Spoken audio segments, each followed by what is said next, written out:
रही थी। रास्ता एकदम सुनसान था। अब रात के 2 बजे थे तो उसे कोई साधन नहीं मिला। क्योंकि घर सिर्फ 1 किलोमीटर की दूरी पर था तो उसने सोचा क्यों ना पैदल चला जाए। घर की तरफ पैदल चलते ही उसने नोटिस किया कि उसे कोई आदमी फॉलो कर रहा है। ये देखकर वो घबरा गई और बहुत जल्दी जल्दी अपने घर को चलने लगी।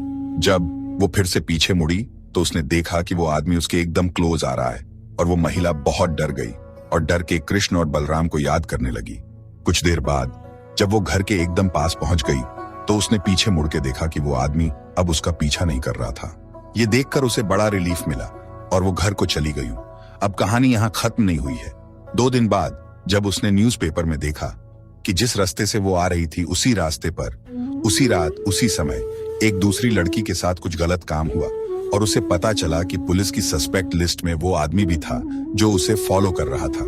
ये सुनकर वो शॉक रह गई। वो सोचने लगी कि वो आदमी उसके साथ भी तो कुछ बुरा कर सकता था, लेकिन उसने उसका पीछा करना छोड़ दिया और किसी दूसरी लड़की के साथ ये दुष्कर्म किया।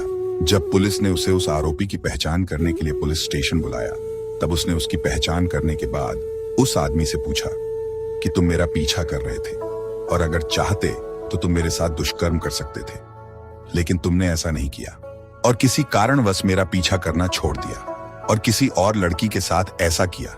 ऐसा क्यों किया तुमने? तब वो आदमी बोला कि हाँ, तुमने सही कहा, मैं तुम्हारे ही पीछे आ रहा था, लेकिन तुम अकेली नहीं थी। अगर अकेली होती तो मैं तुम्हारा साथ ही ये सब करता। ये सुनकर वो शॉक रह गई और बोली, क्या मैं अकेली नहीं थी? कौन था मेरे साथ? आदमी बोला, इतना भोला मत बनो, तुम्हारे साथ 2 लड़के और थे, एक काला और एक गोरा। एक तुम्हारे लेफ्ट में था और एक तुम्हारे राइट में। जैसे ही उन्होंने मेरी तरफ देखा मैं वहां से डर के भाग गया। ये सुनने के बाद लड़की की आंखों से एकदम आंसू बहने लगे। उसके रोंगटे खड़े हो गए और वो समझ गई कि जब उसने कृष्ण और बलराम को अपनी प्रोटेक्शन के लिए याद किया था तब कृष्ण और बलराम उसकी प्रोटेक्शन के लिए उसके साथ चल रहे थे। उस लड़की को रोते हुए देख उस आदमी ने पूछा, क्या हुआ? तुम तो बच गई, तुम्हें तो खुश होना चाहिए ना, तो रो क्यों रही हो? लड़की ये सुनकर उसे बोली, तुम बहुत खुश नसीब हो कि तुम्हें वो दोनों लड़के देखने को मिले। और ये कहकर वो लड़की वहां